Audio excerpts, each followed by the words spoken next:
Meus queridos, eu cumprimento a todos mais uma vez com a paz do nosso Senhor e Salvador Jesus Cristo.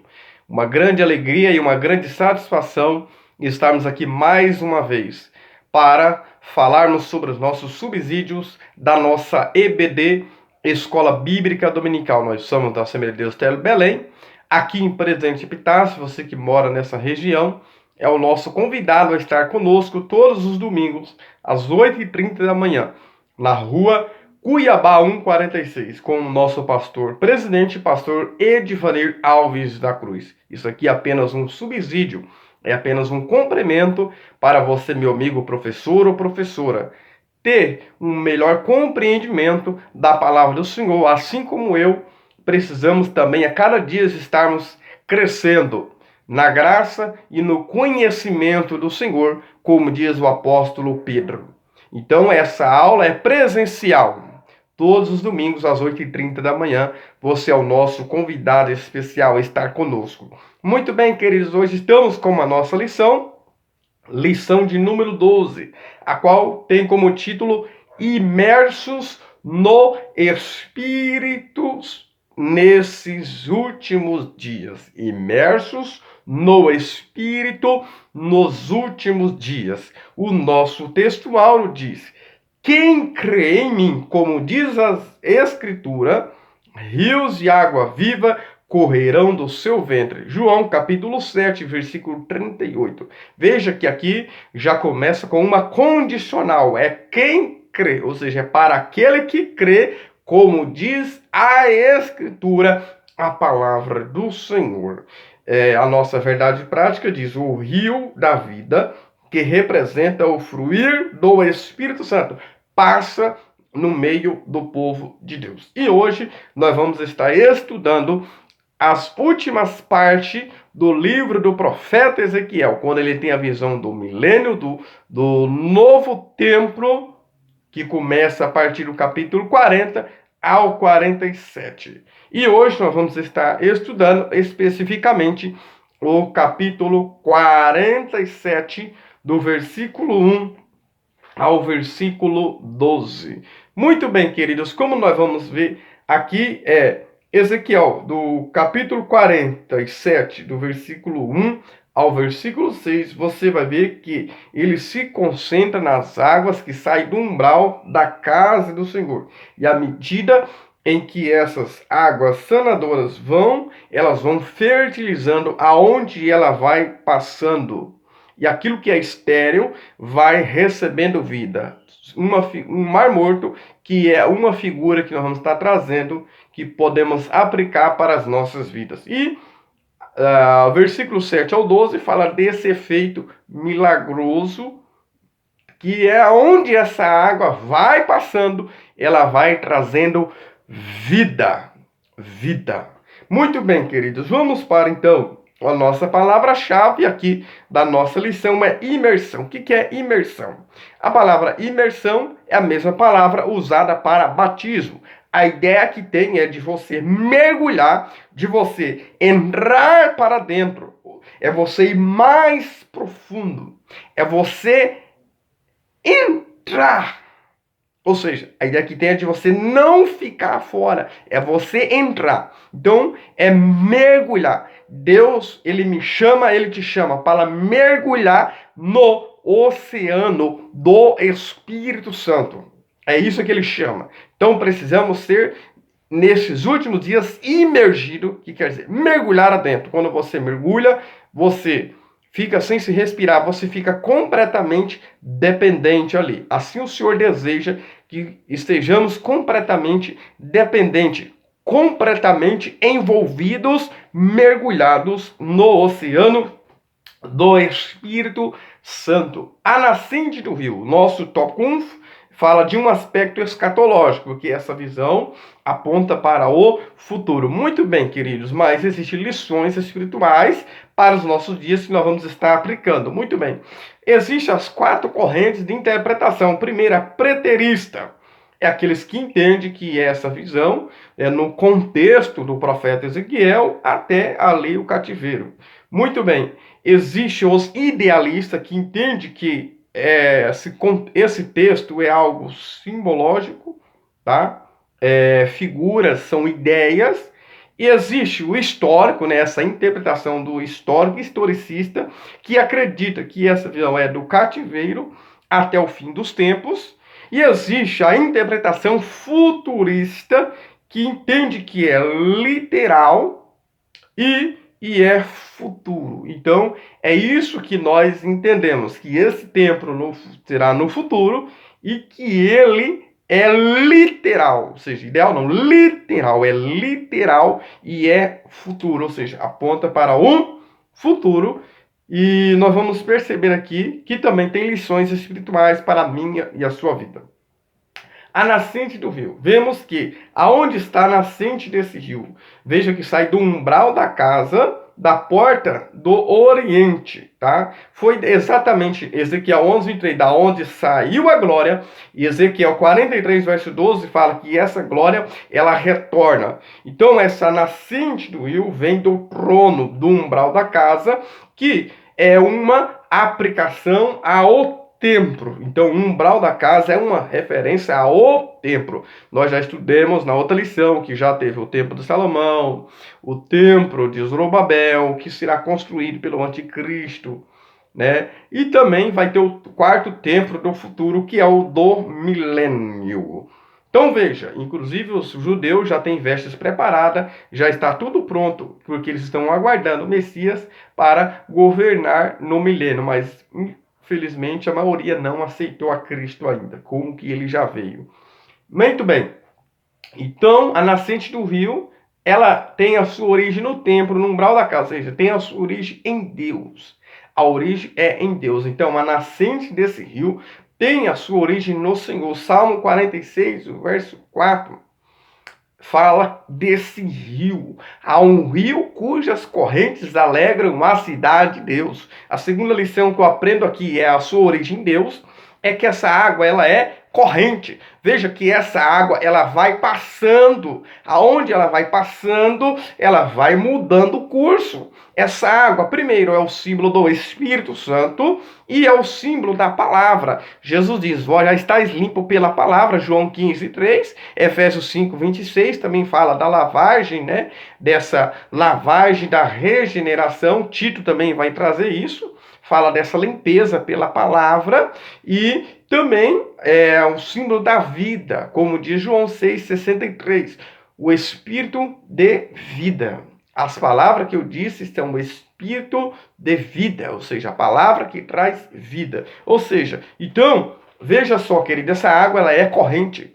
Deus não quer poça. Deus não quer que nós sejamos água parada, mas Ele quer que nós se envolvemos. O profeta, ele não fica só olhando para a água, mas ele é completamente envolvido. Ele vai entrando, ele vai se envolvendo. Ele quer que nós se envolvemos com o Espírito Santo. Ele quer que nós tenhamos contato, intimidade. Ele quer que crescemos, ele quer que nós avançamos.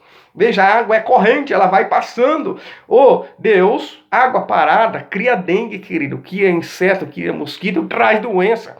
Deus não quer te ver um crente parado. Ele quer te encher do poder do Espírito Santo e eu e você precisamos estar completamente envolvidos. Então, vem do oriental, da porta oriental, ele vê tanto saindo de dentro para fora. Ele vai ver, o item 2 fala desse guia celestial, que é o mesmo lá do capítulo 40 e o verso 3, o guia celestial. Na visão aqui aparece um homem, tá? Aparece um homem com um cordel. O que é um cordel? Cordel é uma corda de medir. Você vai ver 2 Samuel 8:2, Zacarias 1:16, Zacarias 2:1. É uma corda de medir. Tem também uma cordel de linho, né? Linho fino fala da justiça, a justiça de Cristo, e a justiça dos santos, como diz Apocalipse 19:8, ou seja, a igreja já glorificada, mas o linho fino fala da justiça de Cristo.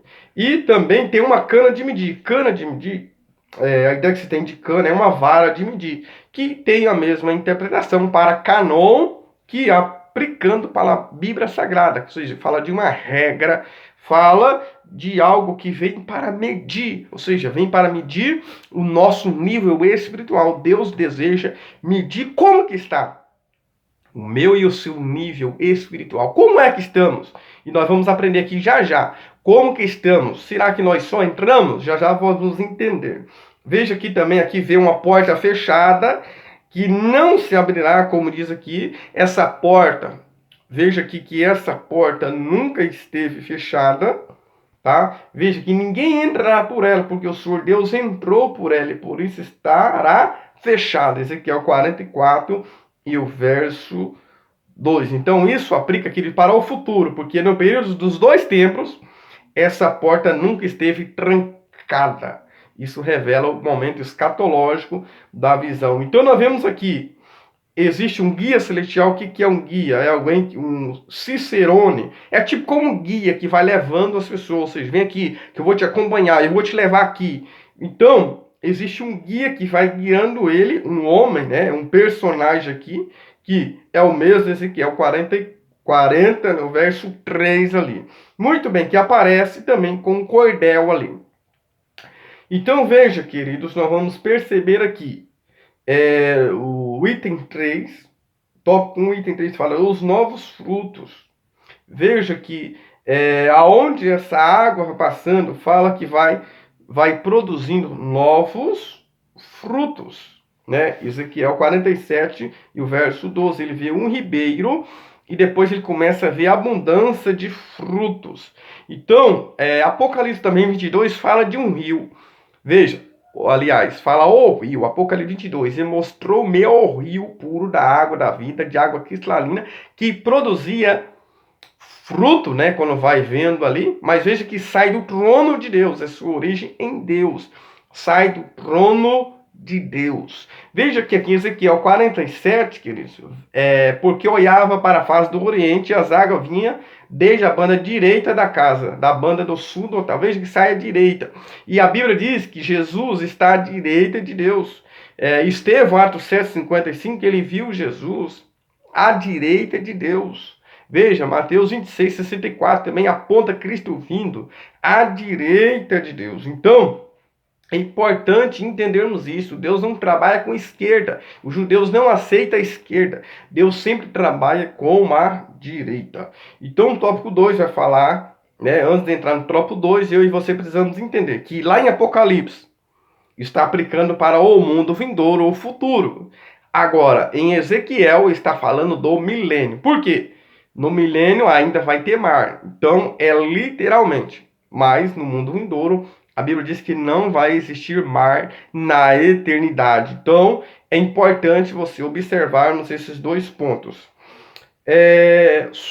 Tópico 2, sobre a implicação pneumatológica. O que é a pneumatologia? É o estudo da doutrina, que estuda a doutrina do Espírito Santo. Muito bem, queridos. Item 1, as águas. Veja só.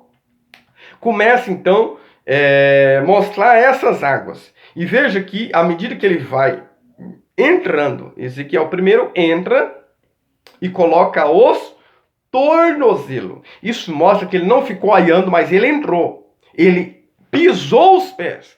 Tem gente que quer ver milagre, mas não quer pisar os pés. Então veja que primeiro ele coloca o quê? Os pés, os tornozelos ali. Isso fala de pés fala de um novo andar, de novo caminhar, fala de um novo comportamento. A Bíblia diz que os passos de um homem bom são confirmados pelo Senhor, Salmo 37. Os pés falam de um novo comportamento, um novo andar, um novo caminhar, ou seja, ele já entrou para uma nova vida, entrou para experimentar essa água. Ele já experimentou, mas não pode ficar só nisso. Entrou para o caminho da salvação, mas Deus não só quer te salvar, Ele quer que você experimente aquele muito mais do que isso. Então você precisa tirar os pés do chão. Como Josué, para ver o Jordão se abrir, tem que molhar os pés. Tem gente que não quer molhar os pés, que eles querem ver o Jordão se abrir e quer ver milagre de Deus. Tem que molhar os pés. Ezequiel, então, ele entra, os tornozelos. Primeiro, os tornozelos. Entrou para o caminho da salvação. Recebeu o Espírito Santo. Ele foi salvo, ele tem um novo caminhar, um novo andar. Mas aí ele mede mais 500 metros. 1000 côvados aqui se referem a 500 metros. O côvado é assim, ó, geralmente é do braço, né, até aqui. Até aqui a parte desse braço do cotovelo. Muito bem. Mas aqui nós vemos aqui que um côvado, 1000 côvados significa 500 metros. Ou seja, ele precisa andar um pouco a mais, ele precisa avançar. Deus também quer que você avance, querido. Deus quer que você progride. Deus não quer que você fique parado. Deus não quer te ver um crente estacionado na anestesia espiritual. Ele quer que você avance, quer que você progride. Então depois mediu mais 1000, ou seja, 500 metros, 1000 côvados, 500 metros, e agora chegou no joelho. Joelho fala de oração, fala de nossa comunhão, oração dos salvos. Precisamos estar orando, orar pelo nosso Brasil, orar pela nossa autoridade constituída, orar por todos, orar pelos enfermos, orar por todos, orar pelos amigos, orar pelos inimigos. Entrou pelo caminho da salvação, mas tem que entrar pelo caminho da oração. Fala da nossa comunhão, do nosso relacionamento, intimidade com o Senhor. Mas ele não ficou só ali. Mediu então mais 1000 e a água chegou aos lombos agora. Quase chega, hein? Quase, já caminhou bastante. Chegou aos lombos agora. Lombo fala de quê na Bíblia? Lá em Jeremias 1,17, o Senhor disse, cinge os seus lombos. Lombos fala de responsabilidade. Responsabilidade. Ou seja, de pregar, de anunciar a palavra, de ganhar almas para o reino do Senhor. Fala dos pregadores. Então veja, lombos fala de responsabilidade. Nós, eu e você, todos nós temos uma responsabilidade, ou com o testemunho, ou com a palavra. Nós temos que pregar. Mas aí mediu mais 1000. Agora já é um ribeiro, que ele tira os pés do chão, ele mergulha literalmente, completamente, ou seja, ele recebe vida no Espírito. Ele está completamente agora envolvido, completamente dependente de Deus. Então, o item 2 aqui do nosso tópico, como você já viu aí, não pode ficar no tornozelo, e nem no joelho, e nem nos lombos. Você precisa mergulhar completamente. Então, tópico 2, o item 1 fala dessas águas, e o item 2 fala, ponto 2, do Espírito Santo. Essas águas, queridos, é uma ilustração no símbolo do Espírito Santo. A água é o símbolo do Espírito Santo e da palavra do Senhor. Isaías 44:3 diz, porque derramarei água sobre o sedento. Deus quer que nós estejamos sede. Se nós não formos a essa fonte que é Cristo, essa fonte inesgotável, Ele não vai nos proporcionar. João 7:37-38. Jesus diz no último dia da festa, quem crê em mim, como diz a Escritura, rios de água viva fluirão de dentro do seu interior. Há muitas almas que estão sedentas, que estão precisando de mim, e precisamos de você. Então essas águas, a fonte está em Deus. João 4:14. Fala de uma fonte que está em Deus. Jesus falou para aquela mulher samaritana que ele é a fonte da água da vida. Então o Espírito Santo, ele traz vida para nossas vidas. E também a água é o símbolo da palavra, que é o nosso alimento. Muito bem, queridos. Nós vamos ver aqui que ninguém consegue viver sem água. Sem água ele morre. Assim também nós somos completamente dependente do Espírito Santo. Aí o item 3 fala imerso nas águas e no Espírito Santo. Isso é ilustrado na visão de Ezequiel, inundado nas águas sanadoras que brotam do templo de Deus. Então, veja que é 4, tornozelo, joelho, lombos, e aí há um ribeiro, ele imerge completamente. Eu preciso entender, a Assembleia de Deus sempre pregou que Jesus salva, cura, batiza com o Espírito Santo e breve voltará. Eu preciso desse quarteto aqui, quadrúpico aqui. Eu preciso entender isso, que Jesus ainda continua salvando, curando, né? Batizando com o Espírito Santo, que ele breve voltará. Então precisamos estar inundado. O tópico 3 fala da abundância de árvores, né? Que veja que à medida que ele vai entrando, ele vai vendo essas abundâncias de árvores. Veja que é mostrado então o mar morto ou mar salgado, é chamado de mar da morte também. Fica nas regiões de Sodoma e Gomorra, né? cuja destruição trouxe esterilidade. Talvez eu e você se encontre assim, como esse mar morto, o mar da morte, estéril. Não estamos produzindo nada. Isso é porque então falta essa palavra, falta essa água sanadora, falta o Espírito Santo, falta eu se envolver com esse Espírito Santo, falta eu ter contato com esse Espírito Santo. Veja que aqui há uma abundância de árvores. Árvores fala de fruto, porque aqui também vai falar que vai ter frutos. E o Senhor Jesus também nos deseja que nós produzimos frutos. Isso aqui é uma aplicação espiritual para a minha e a sua vida, queridos. Aí vem o item 2, o Mar Morto. É chamado de mar salgado ou mar de sal, porque tem muito sal. Ele fica 396 metros abaixo do nível do mar. O Mar Morto, as pessoas não conseguem mergulhar, se afundar dentro dele, fica só boiando. Hoje tem muitos tratamentos, mas é o que ele era nessa época. Veja que ele contém muito sal, 30% de sais minerais, ao passo que a média oceana é de 3%. Ou seja, é uma riqueza de sais minerais. Veja que aonde essa água vai chegar, ela vai chegar até o Mar Morto e ele vai receber vida. E quando fala essa expressão aí, vidas no Mar Morto, verso 9 e 10, fala de En-Gedi e En-Egraim. En-Gedi é um pequeno oásis localizado no deserto da Judéia, próximo ao Mar Morto, e En-Egraim é uma fonte desconhecida. Há quem, afirme que seria hoje a Jordânia, mas a linguagem parece indicar, o comentarista traz aqui o norte, sul e não leste, oeste. Então veja o item 4 fala sobre os charcos e os lamaceiros como o sal não serão restaurados.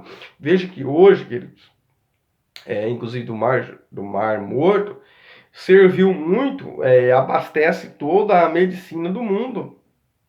Então essa expressão aqui, que os charcos serão deixados para sal, podemos entender que terá ainda uma utilidade econômica para a economia, por causa das abundâncias, das riquezas dos sais minerais.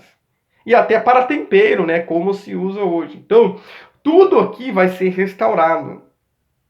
Tudo aqui vai ser restaurado. Quem sabe eu e você também se encontra como o Mar Morto. O Mar Morto é o mar que a água fica parada, ele só recebe e nada concede. Só recebe e nada concede. Quem sabe você está também com a síndrome do Mar Morto. Só recebe e mais nada concede. Você não consegue contribuir, você não consegue ajudar alguém, você não consegue semear, você só quer receber e nada conceder. Isso aí se chama síndrome do Mar Morto. Mas se você ser envolvido por essa água, que já começa, queridos, lá no capítulo 2 de Gênesis, já fala de o rio ali, fala do rio. Apocalipse 22 encerra falando do rio. Ezequiel 47 fala desse rio. Fique aqui nesse canal e compartilhe com seus amigos. Em breve eu vou fazer um vídeo sobre os 4 rios do Éden: Pison, Gion, Idequel e Eufrates. Veja, Pison, Gion, Idequel e Eufrates. Gion é um rio que corre com poder. É um rio que avança. É um rio que vai indo. É um rio que caminha. Eu vou falar sobre esses 4 rios, não, é um rio com 4 benefícios. Os 4 benefícios do rio do Éden. Porque você vai ver que é um rio só. Não é 4 rios. É um rio com 4 benefícios. Vou falar sobre esses benefícios do rio do Éden, o que isso representa para a nossa vida espiritual. Ainda que o profeta Ezequiel, ele teve essa visão aqui, queridos, apontando para o futuro. Mas existem implicações teológicas para as nossas vidas. Então, eu e você precisamos viver a abundância. Mas para viver essa abundância, eu preciso fazer como um profeta, eu preciso avançar. Eu preciso progredir nessas águas. Eu preciso... Para quê? Para que eu venha receber vida, para que eu venha receber o poder do Senhor, para continuar, para triunfar a cada dia. Amém? Gostou desse vídeo? Compartilhe, deixa o seu like, deixa o seu comentário. Se foi bom para você, com certeza será bom para o seu amigo, para a sua amiga. Compartilhe nos seus grupos e nas redes sociais e seja edificado. Que Deus continue te abençoando em nome de Jesus. Amém.